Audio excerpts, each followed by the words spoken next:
are driving in Colorado right now through one of my favorite areas. We just passed Glenwood Springs and we are in the White Pine National Forest. It's gorgeous here. I'm just kind of having a hard time. I'm having a really hard time right now with the boat. Oh, look at that water.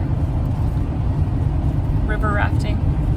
Anyway, I'm having a hard time with the boat idea to give up the rig before we even get to enjoy it in the summer.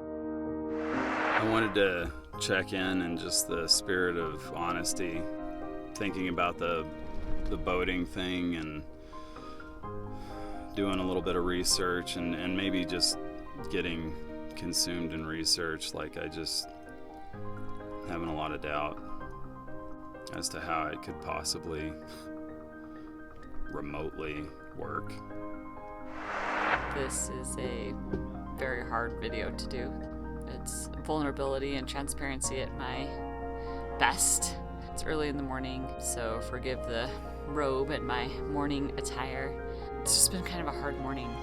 We normally wake up and have God time at 5:30, and we got up this morning and my heart was feeling really heavy with just where we're at right now and where we've been and just what's going on in our mind. But this morning, as I was just studying the scriptures and just praying and pondering and writing in my journal, I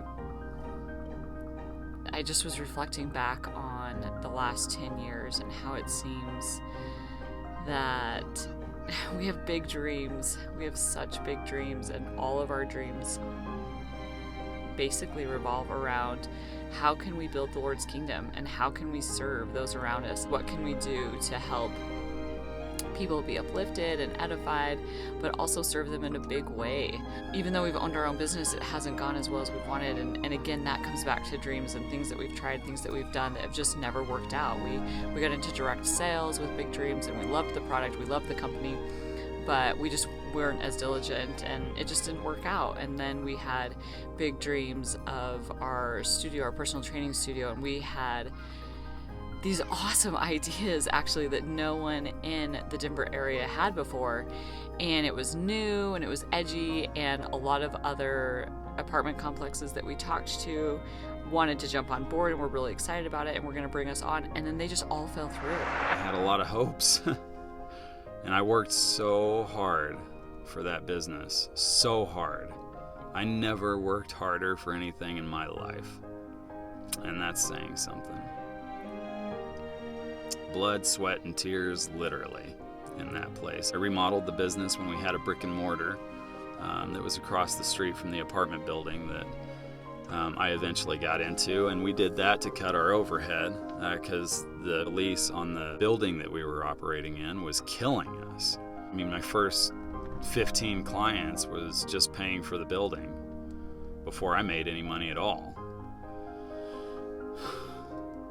So the government shut down in an instant. All that hard work, all the sleepless nights, everything that we had sacrificed for was gone. We weren't sure what to do, and so maybe I needed to go back to work.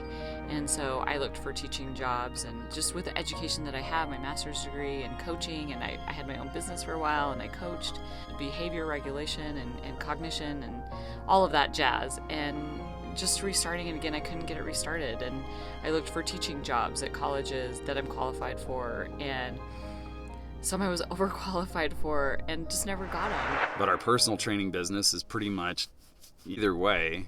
Say COVID's all over, the restrictions are finally done, and get back into the apartment building that I had my operation through before, downtown Denver. Say I can get back in there. I'm resurrecting a dead business. And there's no way I can do that and live in an apartment anywhere close. You know, I mean, I'd be commuting an hour. Well, no, I mean, it'd be way more expensive than we're paying now. So there you go, right? I have no idea how that would work. Because you can't live in the rig in the city. We've tried, it's awful.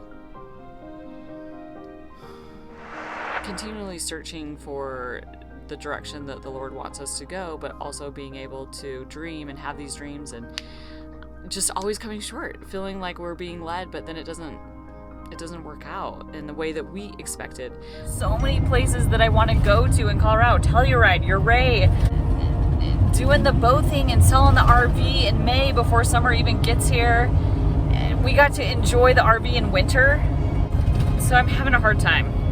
Well, yeah, I was saying, like, I would feel much better about it if it was like, you know, we got an RV, we traveled all around the United States, you know, all the places that we wanted to see, and then when it was like, you know, our adventure bucket is pretty full as far as what we've been able to do on 4 wheels, or however many wheels, 10 wheels that I have.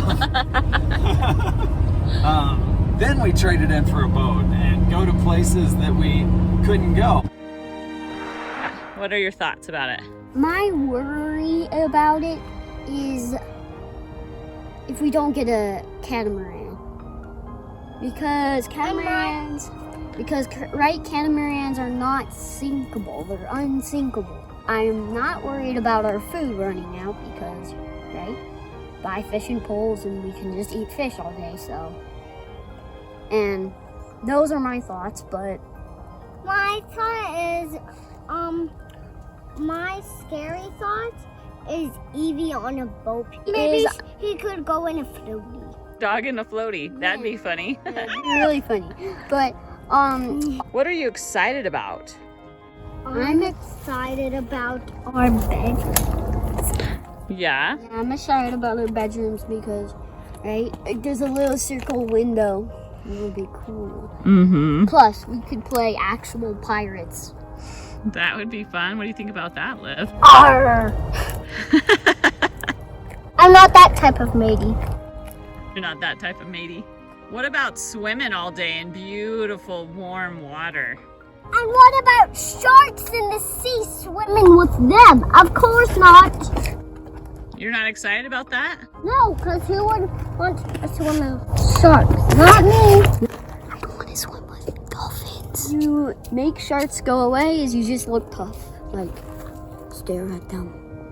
Or just feed them fish. No. Now, if you're like very tough, it seems like you're the Predator. yeah, we're the predator. Oh, our family has loved our family vacations at Glenwood Springs, but we're trading that in for, I don't know, Crystal Beaches maybe, you know? How do you feel? Like, are we positive? I thought it was till we came back to my favorite national forest and we passed by the hot springs pool that we haven't been to in a year and a half with our family, and all the places that we haven't been to in our very own state that we have lived in for over 20 years. So then maybe crazy, right? Buy a boat, sell the RV, sell this Jeep, take to the open water, cruise the Bahamas. I would love to. I mean, in the last 10 years, I took one vacation. One. I haven't seen anything in my life. You know, and to show the kids that kind of life would be amazing. And they've already, even in the RV, they've seen more in their short little lifetime than definitely I had by the time I was 20. When we were making good money, then we didn't have any time.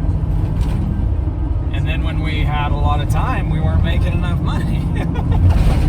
I mean, that is just the normal rat race that unfortunately all too many of us engage in this life, which is why we even thought of the sailboat. And, you know, God opened our eyes with this rig.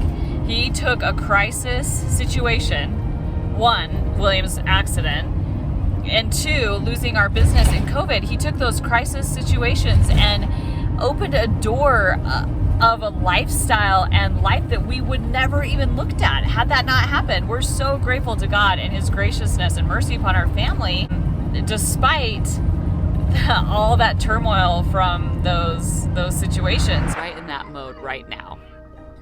dreaming big, having big dreams, and we're just in this limbo period of feeling really on our hearts that God wants us to do something big, but not knowing if we're enough, not knowing if we're gonna make it, not knowing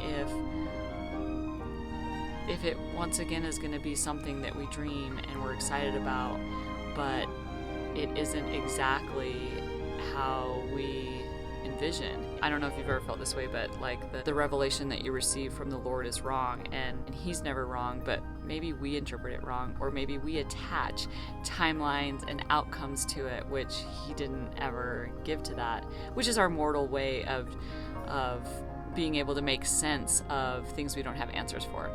This morning, I just kind of had a breakdown of, I don't want this to be another dream that in my mind doesn't get realized. Now, of course, we can look back over the past 10 years and see the Lord's hand in our life in every single one of those aspects, and it actually makes sense as to why none of them worked out.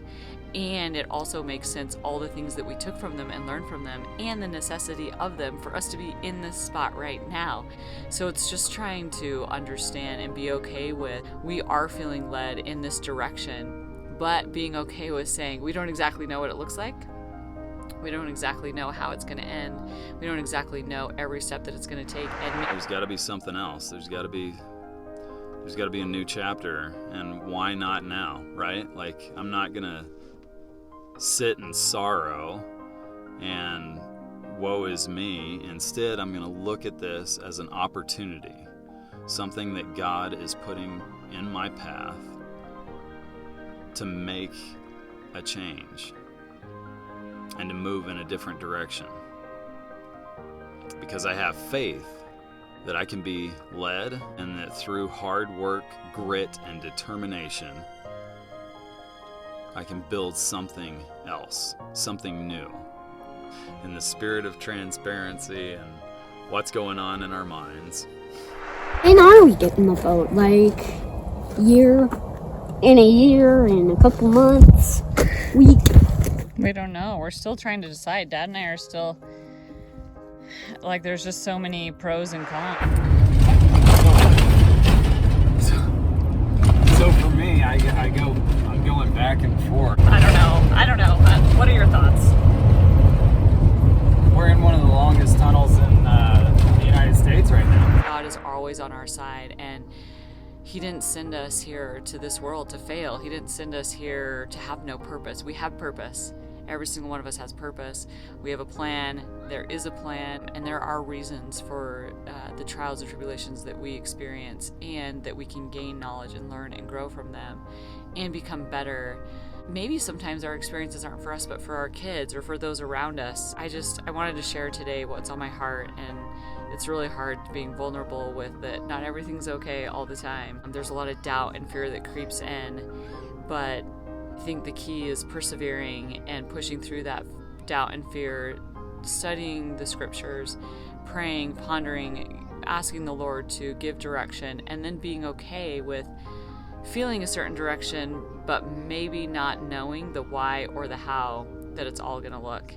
I think that's where faith in action comes to play, is recognizing that we're not ever going to give up. We're not ever going to give up.